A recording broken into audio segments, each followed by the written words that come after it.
जम्मू कश्मीर के पहलगाम में आतंकवादी हमले में शहीद पर्यटकों को भावपूर्ण श्रद्धांजलि अर्पण की गई तथा इस मौके पर इस आतंकवादी हमले का जाहिर निषेध किया गया।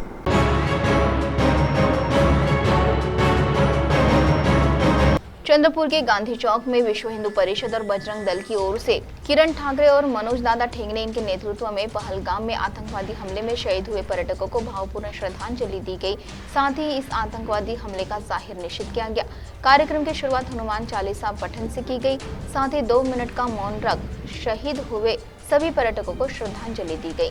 इस निषेध मोर्चा के अवसर पर मनोज दादा ठेंगने माजी सैनिक और किरण ठाकरे चंद्रपुर महानगर संयोजक इनके नेतृत्व में प्रकाश एकोनकर विश्व हिंदू परिषद जिला सहमंत्री चंद्रपुर, शंकर सीडाम गोरक्ष प्रमुख, सिकंदर यादव युवा नेता, मनोज जाधव सोशल मीडिया प्रमुख, हर्षल बनकर, आनंद फूड, सूरज गाडगिलवार, गणेश निखाड़े, राजेश निकम, मनोज घोटकर, आशीर्वाद राठौड़ आदि कार्यकर्ताओं की बड़ी संख्या में उपस्थिति थी। प्रथम पहलगाम इथे झालेल्या आतंकवादी हल्ल्यामध्ये शहीद झालेल्या सर्व बांधवांना आमच्याकडून भावपूर्ण श्रद्धांजली।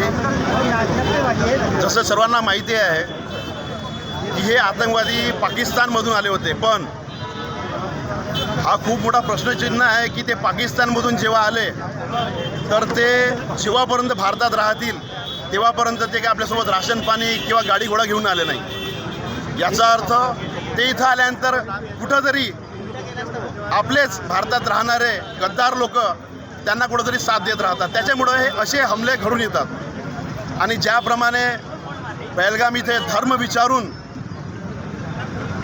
हत्या करण्यात आली, यापुढे कोणत्याही शहरामध्ये अशी घटना होऊ शकते। कारण की आपल्या भारतामध्ये कित्येक रॅल्यांमध्ये पाकिस्तानचे झेंडे मिरवले जातात। याचा अर्थ जर ते कुठल्या दुसऱ्या शहरात जातो म्हटले अतिरेकी तर त्यांना तिथं पक्का सपोर्ट मिळणार त्या या गद्दारांचाच मिळणार जे पाकिस्तानचे झेंडे इथे मिरवतात।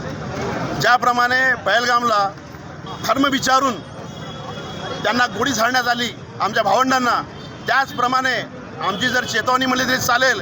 यापुढे कुठेही चंद्रपूर जिल्ह्यामध्ये पाकिस्तानचा झेंडा दिसून आला तर त्यावेळेस आमच्या पर्यटकावर धर्म विचारून गोळ्या झाडण्यात आल्या। आम्ही त्यांना आमचा धर्म सांगून त्यांना अद्दल घडवल्याशिवाय राहणार नाही। जय श्रीराम। CTV के लिए प्रतिनिधि संतोष यादव की रिपोर्ट।